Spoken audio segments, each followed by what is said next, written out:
Supreme court ने मतदान के लिए मतपत्रों के इस्तेमाल की जनहित याचिका खारिज कर दी है। आपको बता दें कि सुप्रीम कोर्ट ने 26 नवंबर को भारत में भौतिक मतपत्र मतदान की मांग करने वाले प्रचारक डॉक्टर के.एल. पाल द्वारा दायर जनहित याचिका को खारिज कर दिया। याचिकाकर्ता के रूप में व्यक्तिगत रूप से पेश हुए डॉक्टर पाल ने शुरुआत में जस्टिस विक्रमनाथ और पी.वी. बराले की पीठ के समक्ष प्रस्तुत किया था।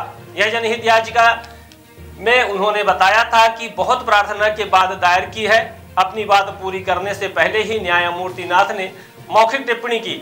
आपने पहले भी जनहित याचिकाएं दायर की हैं, आपको ऐसे शानदार विचार कैसे मिलते हैं?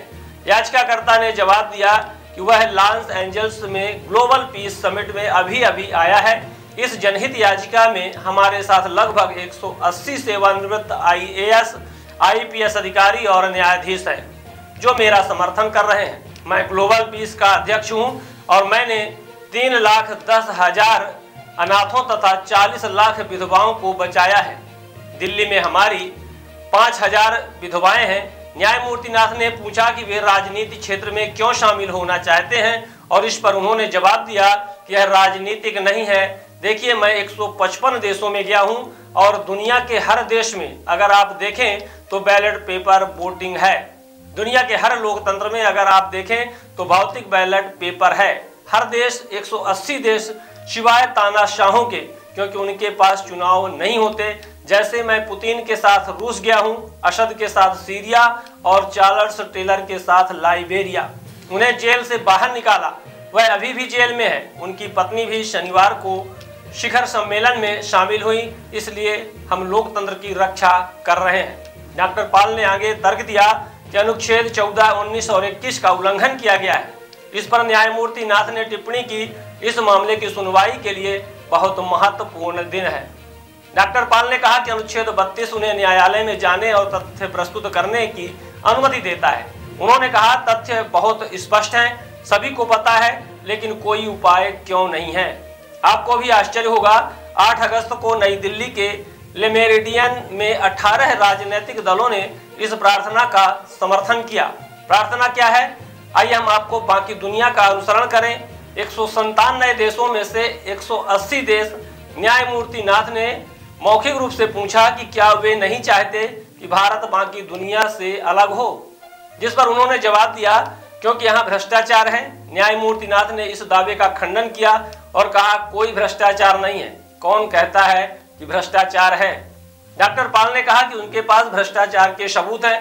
उन्होंने कहा, इस चुनाव आयोग ने इस साल जून में घोषणा की थी कि उन्होंने 9,000 करोड़ $1 अरब से ज्यादा नगद और सोना जब्त किया है।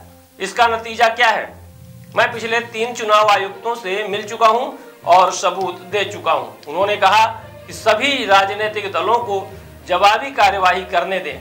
इस पर जस्टिस नाथ ने टिप्पणी की कि राजनीतिक दलों को इस व्यवस्था से कोई समस्या नहीं है, आपको समस्या है। डॉक्टर पाल ने आगे दावा किया कि चुनाव के दौरान पैसे बांटे जाते हैं। उन्होंने कहा कि एक व्यापारी, जिसका नाम वे नहीं बताना चाहते हैं, उन्होंने कांग्रेस और भारतीय जनता पार्टी सहित सभी प्रमुख 6 दलों को 1,200 करोड़ दिए हैं। लेकिन इस पर जस्टिस नाथ ने पूछा, हमें चुनाव के दौरान कभी पैसे नहीं मिले, हमें कुछ भी नहीं मिला। डॉक्टर पाल ने कहा कि विशेषज्ञ एलन मस्क ने भी स्पष्ट रूप से लिखित में कहा है कि EVM से छेड़छाड़ की जा सकती है। 2018 में पूर्व CM चंद्रबाबू नायडू ने ट्वीट किया था कि EVM से छेड़छाड़ की जा सकती है और अब जगन मोहन रेड्डी, मैंने उनके ट्वीट संलग्न किए हैं कि EVM से छेड़छाड़ की जाती है। न्यायमूर्ति नाथ ने जनहित याचिका को खारिज करते हुए कहा, अगर आप चुनाव जीतते हैं तो EVM से छेड़छाड़ नहीं की जाती है, जब आप चुनाव हारते हैं तो EVM से छेड़छाड़ की जाती है। जब चंद्रबाबू नायडू हार गए तो उन्होंने कहा कि EVM से छेड़छाड़ की जा सकती है। अब इस बार जगन मोहन रेड्डी हार गए, उन्होंने कहा कि EVM से छेड़छाड़ की जा सकती है। याचिका की अन्य प्रार्थनाओं में चुनाव आयोग को निर्देश जारी करना शामिल था कि यदि चुनाव के दौरान पैसे, शराब और अन्य प्रलोभन बांटने का दोषी पाया जाता है तो उम्मीदवारों को कम से कम 5 साल के लिए अयोग्य घोषित किया जाए।